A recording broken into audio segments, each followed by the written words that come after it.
नमस्कार, मैं हूं जीके सिंह। एक बार फिर से आप सबों का बहुत बहुत स्वागत करता हूं आपके 12th बायोलॉजी अध्याय 4 के ऑब्जेक्टिव डिस्कशन के दूसरे पार्ट में। जैसा कि आप सबों को पता है कि हम लोग पहले वीडियो में 1 से लेकर के 30 प्रश्नों का ऑब्जेक्टिव डिस्कशन किए थे। आज हम लोग यानी 30 से आगे यानी 31 प्रश्न से लेकर के 50 प्रश्नों का जो है ऑब्जेक्टिव डिस्कशन करेंगे।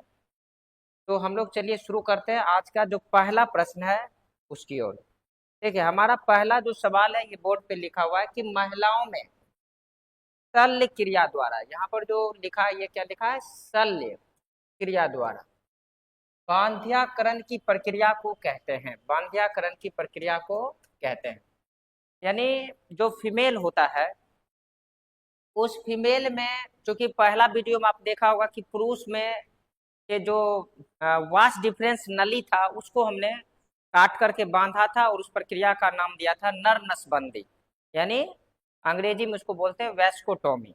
और मैंने वहां भी बताया कि आगे ये सवाल हो सकता है। तो आज का जो हमारा पहला सवाल है, कह रहा कि महिलाओं में शल्य क्रिया का मतलब होता है ऑपरेशन के विधि के द्वारा बांध्याकरण, मतलब उसको बच्चे पैदा करने से रोकने के लिए जो ऑपरेशन कराया जाता है उस ऑपरेशन को हम लोग क्या कहते हैं, तो इसको हम लोग बोलते हैं नलिका उच्छेदन। याद रखिएगा, इसको हम लोग बोलते हैं नलिका उच्छेदन। तो 31 का जो हमारा सही आंसर हो जाएगा ऑप्शन नंबर ए। जैसे आप सबको पता है कि महिलाओं का जो फिलोपियन नलिका होता है, और आप सबको पता है कि महिलाओं के यूटेरस में फिलोपियन नलिका की संख्या कितनी होती है। फिलोपियन नलिका की संख्या होती है 2, एक लेफ्ट साइड और दूसरा राइट साइड।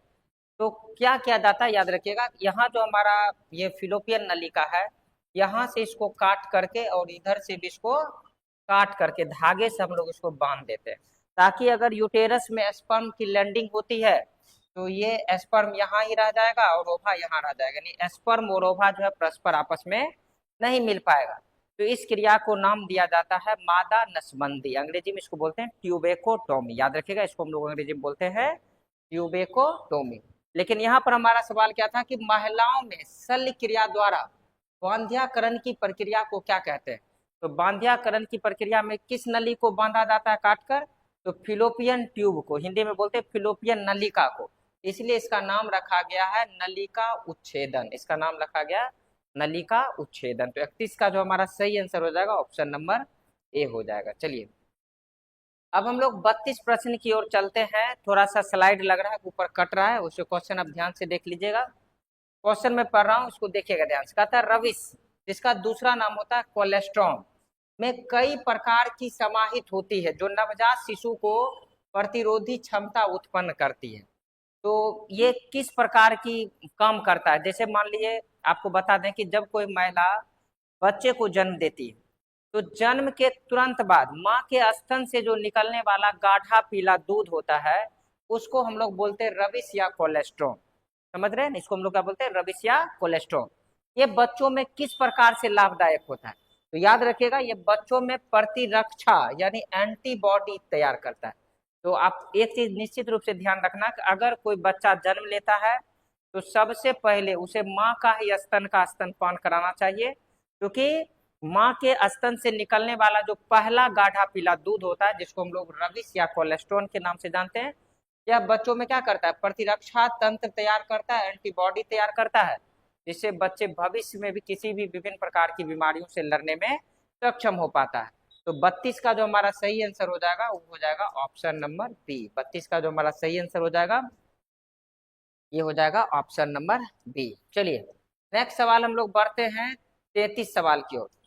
सवाल कह रहा है कि संतानो उत्पत्ति नियंत्रण की क्रिया, संतानो उत्पत्ति नियंत्रण की क्रिया का क्या उपाय है।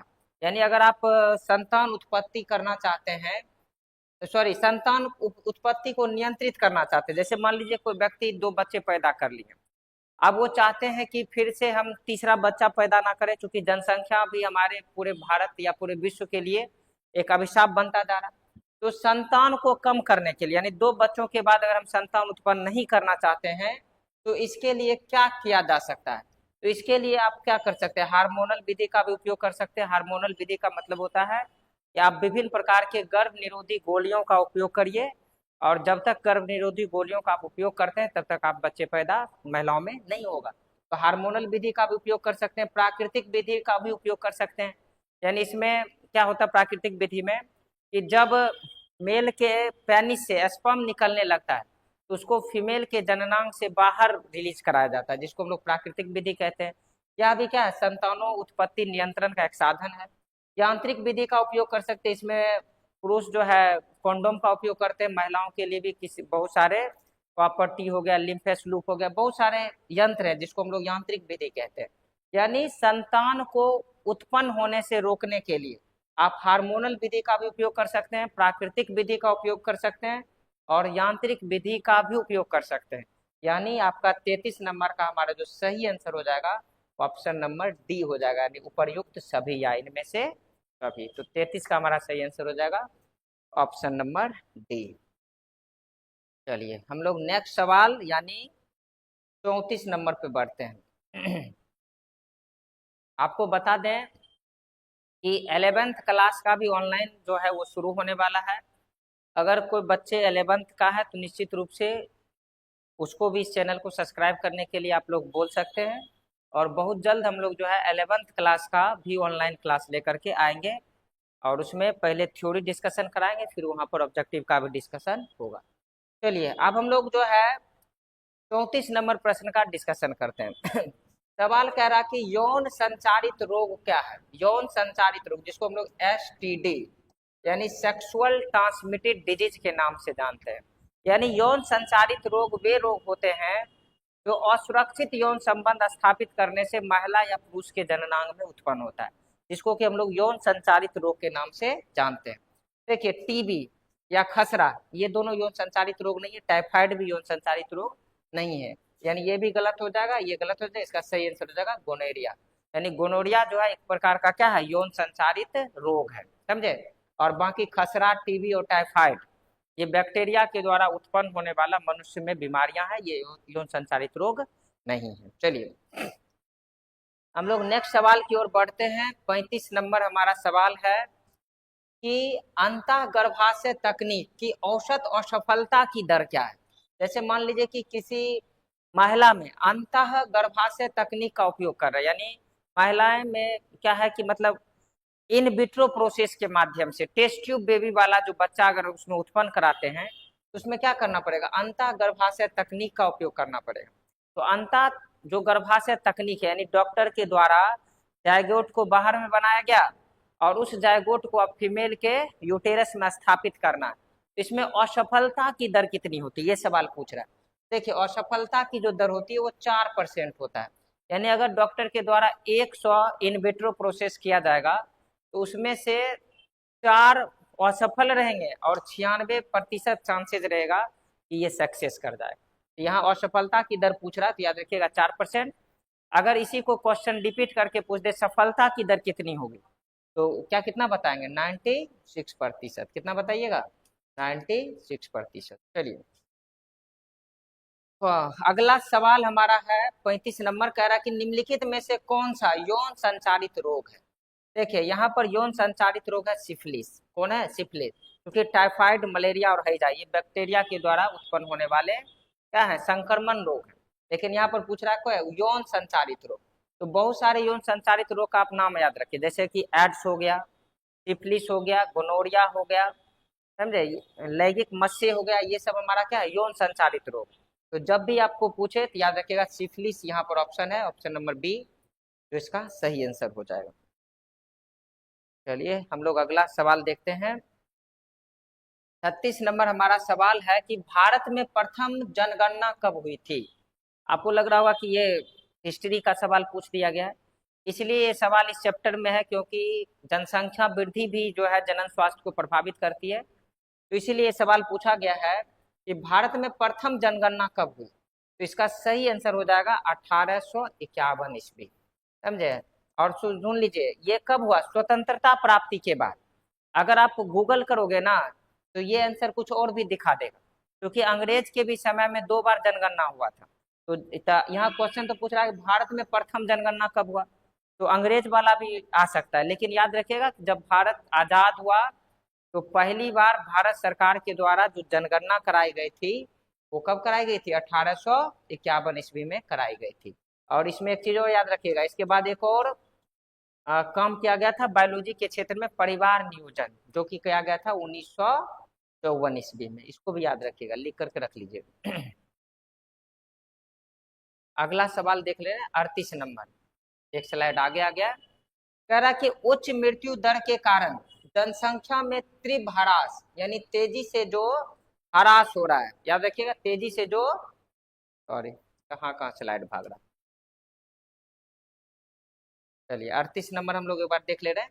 कह रहा कि उच्च मृत्यु दर के कारण जनसंख्या में जो तीव्र ह्रास होता है, यानी मान लो कि एक साल में मृत्यु दर काफी अधिक बढ़ गया, अब उसके कारण जनसंख्या क्या होगा? कमेगा। तो इस प्रक्रिया को हम लोग बोलते हैं जनसंख्या अवनयन, अवनमन। क्या बोलते हैं? जनसंख्या अवनमन। जैसे कि अभी आपको पता होगा कि ईरान और सीरिया के, इजराइल के बीच या सीरिया के बीच बहुत सारे ऐसे कंट्री हैं, या यूक्रेन के बीच या फिर रशिया के बीच युद्ध चल रहा है। तो युद्ध के कारण क्या हो रहा है कि मृत्यु दर काफी अधिक बढ़ रही है। या आप कोरोना काल में भी आप देखे होंगे कि पूरे विश्व भर में कोरोना का प्रकोप आ गया, बहुत सारे लोग जो है कोरोना के कारण मारे गए। तो क्या हुआ, एकाएक जो हमारा मृत्यु दर क्या हो गया? बढ़ गया। तो मृत्यु दर अगर बढ़ता है तो इसको हम लोग बोलते हैं जनसंख्या अवनमन। क्या बोलेंगे? जनसंख्या अवनमन। तो 38 का सही आंसर हो जाएगा option number D. 39 number question देखिएगा, जनन स्वास्थ्य के लिए क्या सावधानियां जरूरी है? देखिए यहाँ पर थोड़ा सा आप देख लीजिए, यहाँ पर स्पेलिंग जो है वो गड़बड़ हो रहा है, तो हम बोलेंगे जो हमारे टेक्निकल टीम है इस पे थोड़ा ध्यान दिया जाए, क्योंकि यहाँ पर हम पढ़ दे रहे हैं, लेकिन अगर बच्चे पढ़ेंगे तो उसको लगेगा कि जो है सर स्पेलिंग गलत लिखा हुआ है। तो क्वेश्चन यहाँ क्या लिखा हुआ है? जनन स्वास्थ्य के लिए क्या सावधानियों की जरूरत है? देखिए जनन स्वास्थ्य के लिए आपको यौन संचारित रोग से बचना होगा। जनन स्वास्थ्य का मतलब क्या होता है? कि जनन को बेहतर बनाना। तो जनन को बेहतर बनाने के लिए, अब जनन में सबसे बड़ी बीमारी क्या है आजकल के समय में? यौन संचारित रोग। बहुत सारे लोग एड्स से ग्रसित हो जाते हैं, सिफिलिस से ग्रसित हो जाते हैं, गोनोरिया से ग्रसित हो जाते हैं। तो आपको क्या करना है कि सबसे पहला काम करना है यौन संचारित रोग से बचना है, समझे? दूसरा क्या करना है कि गर्भवती का समुचित देखभाल करना। अगर कोई महिला प्रेग्नेंट है तो उसके बच्चे में किसी भी प्रकार का आनुवांशिक रोग है, या फिर वो कुपोषित है, या फिर उसका सही से डेवलपमेंट हो रहा है कि नहीं हो रहा है, जन्म लेने के सही से उसका डिलीवरी हो पाएगा, या फिर माता को भी कोई असुरक्षा होगा, इन सभी चीजों को हम लोगों को ध्यान में रखना है। यानी गर्भवती महिला जो होती है उसका भी हम लोग को समुचित देखभाल करना है। कभी कभी गर्भपात भी जनन स्वास्थ्य के लिए बेहतर होता है। इसलिए बेहतर होता है, जैसे मान लीजिए बहुत सारे बच्चे पैदा हो जाएंगे तो फिर जनसंख्या बढ़ेगा, जनसंख्या बढ़ेगा तो हमारे यहाँ सुविधाएं कम होगी। तो इसीलिए क्या होता है कि गर्भपात, गर्भपात का मतलब क्या है? जैसे कि एक बच्चा पैदा हुआ है और उसके कुछ ही महीने के बाद फिर से महिलाएं अगर प्रेग्नेंट हो जाती है, तो इसका क्या नुकसान है कि पहले बच्चों का भी देखभाल नहीं हो पाएगा और दूसरी की जनसंख्या भी तेजी से बढ़ेगा। तो इस स्थिति में महिलाएं बहुत सारी गर्भ निरोधी गोलियां खा करके गर्भपात करवा सकती है, अबॉर्शन करवा सकती है। ये भी जनन स्वास्थ्य का एक उदाहरण। जैसे कि पूर्व में मैंने आपको बताया था कि मॉर्निंग आफ्टर पिल या अनवांटेड 72, सहेली, फर्ल, ये सब बहुत सारी दवाइयां हैं जिसका उपयोग करके गर्भपात कराया जाता है। और ये जो गर्भपात होता है ये क्या होता है? जनन स्वास्थ्य को बेहतर बनाने में लाभदायक सिद्ध होता है। तो यानी हमारा ऑप्शन नंबर ए, बी और सी तीनों यहाँ पर सही है। इसका मतलब हो जाएगा ऑप्शन नंबर डी इसका सही आंसर हो जाएगा, उपर्युक्त सभी, यानी इसमें से सभी। तो 39 का सही आंसर हो जाएगा हमारा ऑप्शन नंबर डी। चलिए अब हम लोग 40 नंबर सवाल की ओर बढ़ते हैं। 40 नंबर हमारा सवाल है कि जनसंख्या विस्फोट के क्या परिणाम हो सकते हैं? अगर हमारे देश में, हमारे विश्व में जनसंख्या काफी तेजी से बढ़े तो इसका हमें क्या नुकसान हो सकता है? इसका नुकसान हो जाएगा कि हमारे आय में भी कमी हो जाएगी। बिहार में बहुत सारे लोगों को लगता है कि जितनी लाठी है उतनी ताकत है। तो ये सभी बातें उनकी अपनी मानसिकता है। वास्तव में अगर जनसंख्या बढ़ती है तो निश्चित रूप से उसका इनकम घटेगा। जैसे उदाहरण के तौर पर कि दो भाई है, उनके पिताजी के पास 10 बीघा जमीन है। अब दोनों भाई में 5-5 बीघा डिस्ट्रीब्यूट हुआ, अब उसका जो बच्चा पैदा हुआ, एक का एक ही बच्चा है, एक भाई का 5 बच्चा है, तो अब स्थिति क्या हो जाएगा कि जिसका एक बच्चा हुआ उसके पास 5 बीघा जमीन ही रह जाएगा, और जिसको 5 बच्चा हो गया उसको एक एक बीघा में जमीन डिस्ट्रीब्यूट हो जाएगा। इसका मतलब क्या हो गया कि भूमि का भी ह्रास होगा। आय, अब भूमि कमेगा तो ऑटोमेटिक आय की कमी होगी, खनिज का भी कमी होगा। जैसे कि हमारे पृथ्वी पर क्या है, खनिज लिमिट है, ये क्या है, समाप्य संसाधन है। अगर इसका हम लोग जरूरत से अधिक उपयोग करते हैं तो एक निश्चित रूप से ये कभी ना कभी समाप्त भी हो सकती है। तो निश्चित रूप से खनिज का भी ह्रास होगा, यानी आय का भी ह्रास हो रहा है, भूमि का भी ह्रास हो रहा है, खनिज का भी ह्रास हो रहा है। और ऑप्शन नंबर डी में लिखा है इसमें से सभी, यानी 40 का हमारा सही आंसर हो जाएगा ऑप्शन नंबर डी, याद रखिएगा। चलिए अब हमारा सवाल है 41 नंबर, इसकी ओर हम लोग बढ़ते हैं। और क्वेश्चन कह रहा है, फिर देखिए एक स्लाइड भाग रहा है, क्वेश्चन कह रहा है कि जनसंख्या नियंत्रण के लिए हार्मोनल गर्भ निरोधक, क्या कह रहा है, हार्मोनल गर्भ निरोध गोलियां प्रयुक्त में लाई जाती है। आप पता है हार्मोनल का मतलब क्या होता है कि वैसी गोलियां जिसको हम लोग मुख के द्वारा खाते हैं, और यह जो है ना फीमेल में क्या होता है कि अंड उत्सर्जन की क्षमता को कम कर देता है, या फिर अंड को उत्सर्जित होने ही नहीं देता है। तो इस प्रकार की दवाई को हम लोग बोलते हैं हार्मोनल गर्भ निरोधक गोलियां। और ये गोलियां आपको क्या है, माला डी भी है, माला एन भी है, सहेली भी है। ये सभी गोलियां सभी सरकारी स्वास्थ्य केंद्र पर बिल्कुल मुफ्त में मिलती है। इसमें से माला डी और माला एन प्रत्येक दिन खाने वाली दवाइयां हैं, और सहेली जो है ये सप्ताह में एक दिन खाने वाली दवाइयां हैं। लेकिन माला डी, माला एन, सहेली ये सब के सब क्या है, गर्भ निरोधी गोलियां हैं। तो इसीलिए 41 का जो सही आंसर हो जाएगा वो हो जाएगा ऑप्शन नंबर डी। चलिए हम लोग ऑब्जेक्टिव डिस्कशन के साथ साथ थोड़ा थोड़ा थ्योरी पर भी डिस्कशन कर ले रहे हैं, ताकि अगर कोई बच्चा ये चैप्टर सही से नहीं पढ़ा है थ्योरी, तो कहीं ना कहीं यहाँ पर जानकारियां उपलब्ध हो जाएगी। हमारा अगला सवाल है कि RU 486 दवा का प्रयोग की जाती है, किसके लिए की जाती है? तो क्या है कि गर्भ निरोधन में किया जाता है, एम्नियोसेंटेसिस, तो अल्ट्रासाउंड है, ये तो बिल्कुल गलत हो जाएगा। गर्भपात के कारक के रूप में किया जाता है, या फिर ब्यूटाजाइन के रूप में किया जाता है, ये तो बिल्कुल गलत हो जाएगा। अब यहाँ पर दो ऑप्शन में थोड़ा सा कंफ्यूजन है कि सर चूंकि ये गर्भ निरोधी गोलियां हैं तो गर्भ निरोधन में भी हो सकता है, लेकिन गर्भ निरोधन के लिए क्या है, कॉन्डोम होता है। क्या होता है, कॉन्डोम होता है। और याद रखिएगा ये अगर दवाई का उपयोग करें तो ये गर्भपात के कारक के रूप में आप इसका इस्तेमाल कर सकते हैं। तो 42 का जो हमारा सही आंसर हो जाएगा वो ऑप्शन नंबर सी हो जाएगा। तो जिन जिन ऑप्शन में अगर कंफ्यूजन होता है तो उसको थोड़ा सा चारों जो इसका ऑप्शन दिया जाता है इन सभी को हम लोगों को डिस्कशन कर लेना चाहिए, ताकि किसी भी प्रकार की यहाँ पर समस्याएं नहीं होगी। अगर हम बात करें 43 नंबर कहता है, अब ये क्वेश्चन ही गलत है, इस पर डिस्कशन करने की कोई चांस ही नहीं है, ये आधा अधूरा क्वेश्चन लिखा गया है। चलिए हम आगे की ओर बढ़ जाते हैं। हमारा 44वां जो सवाल है उस पर हम लोग फोकस करते हैं। सवाल है कि प्रथम मानव जनसंख्या विस्फोट का कारण क्या है। यानी अगर एकाएक जनसंख्या हमारे समाज में बढ़ रहा है, हमारे देश में बढ़ रहा है, हमारे विश्व में बढ़ रहा है, इसका सबसे पहला कारण क्या हो सकता है। कारण तो कई है, जनसंख्या को बढ़ाने के कई कारण, लेकिन सबसे प्रथम कारण क्या हो सकता है। तो मेरे हिसाब से सबसे प्रथम कारण हो जाएगा अल्पायु विवाह। यानी अगर किसी महिला या पुरुष का विवाह उम्र से पहले कर दिया जाए तो जब तक में कि वो समझता है कि जनसंख्या विस्फोट से क्या क्या नुकसान हो पाएंगे, तब तक दर्जनों बच्चा पैदा हो सकता है। इसलिए आपको याद रखना है कि कम आयु में विवाह नहीं करना चाहिए।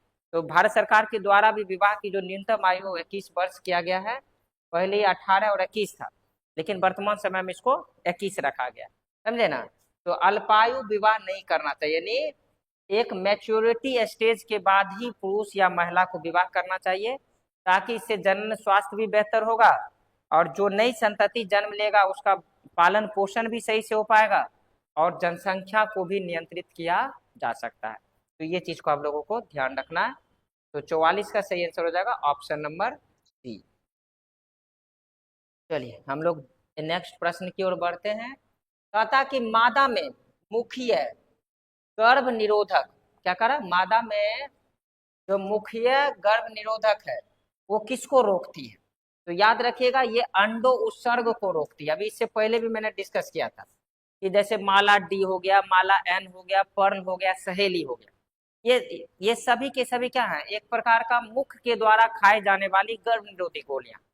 ये जब फीमेल के बॉडी में जाता है तो ये काम क्या करता है, ये अंडो उत्सर्ग को रोक देता है, यानी जो अंडाशय से जो अंडा निकलने की जो प्रक्रिया होती है उसको ब्रेक कर देता है। और जब अंडाशय से अंडाशय निकलेगा ही नहीं तो बच्चे पैदा होने का कोई संभावना है नहीं। तो 45 का सही आंसर हो जाएगा ऑप्शन नंबर ए। आपके ऑब्जेक्टिव में इसका आंसर डी लिखा हुआ है जो बिल्कुल गलत है, इसको आप सही कर लीजिए। चलिए और एक ले इसको हम लोग देख ले रहे हैं। 40 पे से कट करना, पानी पी लेते हैं, चिन्हित कर लो। क्या हुआ, क्वेश्चन कट रहा है ना, फिर बच्चा हल्ला करे।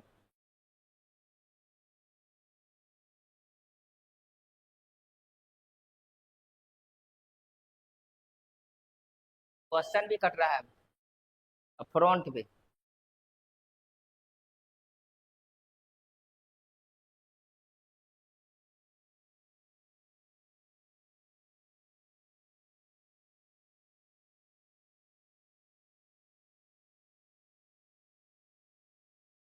नहीं गड़बड़ रहने दो, कैमरा क्या उसको थोड़ा फ्रंटेज चेंज कर।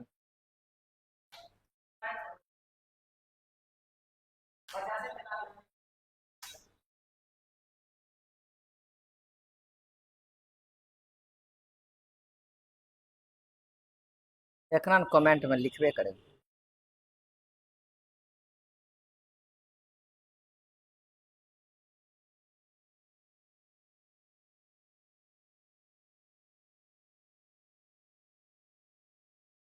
छियालीस से फिर से कट कर देना। क्या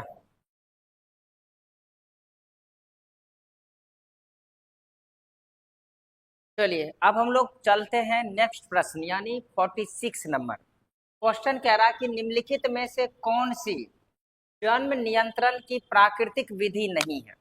अब चूंकि यहाँ पर कह रहा है प्राकृतिक विधि नहीं, तो प्राकृतिक विधि का मतलब क्या होता है? प्राकृतिक विधि का मतलब होता है कि मानव स्वयं से क्या करे, अपने सूझबूझ से स्पर्म और ओवा को परस्पर आपस में मिलने से रोकने का जो काम करता है उसको हम लोग बोलते हैं प्राकृतिक विधि।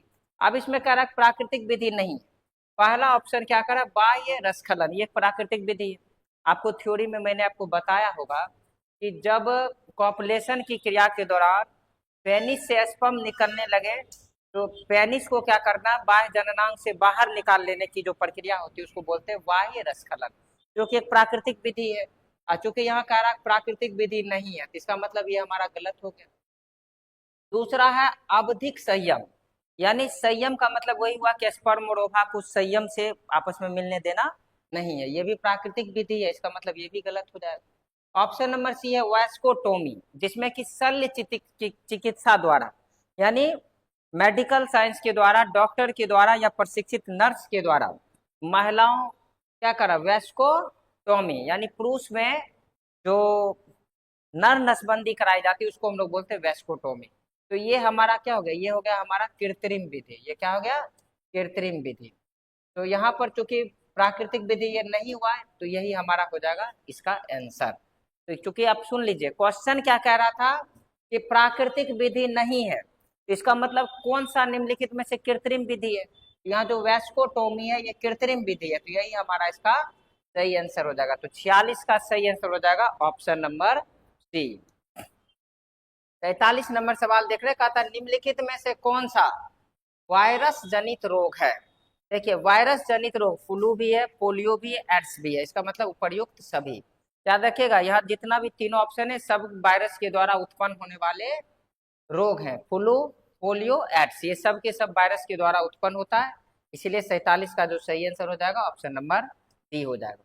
48 कह रहा कि निम्नलिखित में से कौन सी जन्म नियंत्रण युक्ति द्वारा प्रयोग में नहीं लाई जाती है।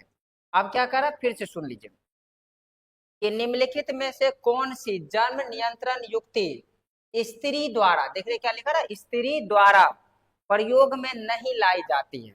या डायफ्राम स्त्री में प्रयोग होता है, कॉपर टी भी स्त्री में प्रयोग करता है, और जितने भी जो टेबलेट है, गर्भ निरोधी गोलियां, ये भी स्त्री के द्वारा उपयोग किया जाता है। यहाँ जो निरोध है ना, इसका मतलब होता है कॉन्डोम, ये पुरुष के द्वारा उपयोग में लाया जाता है। तो क्वेश्चन क्या कह रहा था कि स्त्री द्वारा उपयोग में नहीं लाया जाता हो, तो किसके द्वारा लाया जाता है? पुरुष के द्वारा लाया जाता है। तो पुरुष के द्वारा क्या उपयोग लाया जाता है जी? निरोध। तो 48 का सही आंसर हो जाएगा ऑप्शन नंबर सी। 49 नंबर सवाल देखिए, कहता है विद्यालय में यौन शिक्षा की पढ़ाई क्यों जरूरी? जैसे कि स्कूल हो या कॉलेज हो, वहां पर यौन शिक्षा के बारे में जानकारियां क्यों देना चाहिए? क्योंकि यौन संचारित रोग एड्स की जानकारियां के लिए, क्योंकि एड्स तो सबसे खतरनाक रोग है, इसकी जानकारियां होना ही चाहिए। और इसकी जानकारियां कौन देगा? माता पिता देंगे नहीं, दोस्त देंगे नहीं, तो किसकी जिम्मेवारी बनती है? तो विद्यालय की जिम्मेवारी बनती है। ये भी सही हो जाएगा। सुरक्षित और स्वच्छ यौन क्रियाओं के लिए, तो बिल्कुल सही है कि अगर आपको स्कूल कॉलेज में यौन शिक्षा के बारे में जानकारियां दे रही है, तो आप निश्चित रूप से इससे सुरक्षित रहेंगे और यौन क्रियाओं का निश्चित रूप से ध्यान देंगे। ये भी बिल्कुल सही है। यौन संबंधित गलत धारणाओं से छुटकारा पाने के लिए, ये भी होता है आजकल बहुत सारे बच्चों में इसको लेकर के समस्याएं हैं, यानी सी नंबर भी बिल्कुल सही है। अगर ए बी सी तीनों सही है तो इसका सही आंसर हो जाएगा ऑप्शन नंबर डी। तो 49 का सही आंसर हो जाएगा ऑप्शन नंबर डी। चलिए 50 नंबर हमारा सवाल है कि गर्भ निरोध की प्राकृतिक विधियां किस सिद्धांत पर कार्य करती? अब जो गर्भ निरोध की जो क्या है प्राकृतिक विधियां है, वो किस सिद्धांत पे काम करती है? अंडाणु एवं शुक्राणु के संगम को रोकने के सिद्धांत पर। ही बिल्कुल सही है कि जो भी क्या है प्राकृतिक विधि है, वो क्या करता है? अंडाणु और शुक्राणु को क्या करता है? संगम को रोकता है, संगम को रोकता है। यहाँ पर क्या अंडाणु और शुक्राणु के संगम को ना रोकता है, तो बिल्कुल गलत हो गया। अंडाणु की उत्पत्ति को रोकता है, ये भी गलत है। शुक्राणु की उत्पत्ति को रोकने का सिद्धांत, ये भी गलत है। यानी प्राकृतिक विधि में क्या किया जाता है? याद रखिएगा कि परस्पर अंडाणु और शुक्राणु को आपस में रोकने का काम किया जाता है। इस तरह से हम लोगों का जो ये चौथा अध्याय है, इसका ऑब्जेक्टिव डिस्कशन जो है हम लोगों का कंप्लीट होता है। और अभी भी इसमें इस चैप्टर में आपके मटेरियल के अनुसार 20 ऑब्जेक्टिव्स बचे हैं, जिसको लेकर के हम लोग पार्ट 3 वीडियो लेकर के आएंगे। और जाते जाते हम सभी तमाम बच्चों के लिए एक मैसेज देकर जा रहे हैं कि आप देखते होंगे कि आपके घर में मिलने वाला जो चीनी है और नमक है, ये दोनों देखने में एक समान होते हैं, लेकिन इन दोनों में जो है गुण अलग अलग होता है। जैसे अगर आप नमक को पानी में मिला करके पीते हैं, तो ये क्या करेगा? आपके बॉडी के अंदर जब जाता है तो आपको क्या लगेगा कि आपके बॉडी के अंदर खारापन काफी अधिक होगा। लेकिन अगर आप चीनी को पानी में मिला करके पीते हैं तो यह आपको एक आनंद देता है, एकदम लगेगा मीठापन का आपके अंदर स्वाद आ रहा है। देखने में दोनों एक जैसा है, लेकिन दोनों जब आपके जीवन में आता है तो दोनों का प्रभाव जो है आपको अलग अलग देखने को मिलता है। ठीक इसी तरह जब आप लोग पढ़ने आए हैं तो आपके आसपास में बहुत सारे मित्र मिलेंगे, देखने में लगेगा कि मित्र ही है। जिस तरह से नमक और चीनी देखने में एक जैसा लगता है, उसी तरह से सभी मित्र आपको एक जैसा दिखेगा, लेकिन इसी में से कुछ मित्र जो है आपके जीवन को बर्बाद भी कर सकता है और कुछ मित्र आपके जीवन को बना भी सकता है। तो जो मित्र आपका नमक जैसा होगा वो आपके जीवन में खारापन ले आएगा, और जो मित्र चीनी जैसा होगा वो आपके जीवन में आनंद भर देगा। तो एक चीज ध्यान रखना कि आपके आसपास में बहुत सारे लोग हैं, आपको किन से दोस्ती करनी है और किन से दोस्ती नहीं करनी है, ये सोच समझ के करें। और मेरा बार बार एक ही कहना होता है कि टॉपर से दोस्ती करोगे तो टॉपर बनोगे, भूसकोल टाइप के व्यक्ति से दोस्ती करोगे तो धीरे धीरे अगर आप तेज भी हैं तो आप भी भूसकोल हो जाओगे। तो किसी भी प्रकार से अगर आपके मित्र आपके रूम में आकर के डिस्टरबेंस करते हैं या फिर आपको पढ़ने से रोकते हैं, अलग अलग प्रकार की गतिविधियों में आपको शामिल करवाना चाहते हैं, तो कृपया करके इस प्रकार के बच्चों से बचें, क्योंकि अब बोर्ड का काफ़ी कम समय बचा हुआ है और अपने पढ़ाई पर ध्यान दें। और एक बार अगर आप बोर्ड में सफल होते हैं, अच्छे मार्क्स आता है, तो गार्जियन सिर्फ और सिर्फ आपके मार्कशीट को ही देखेगा।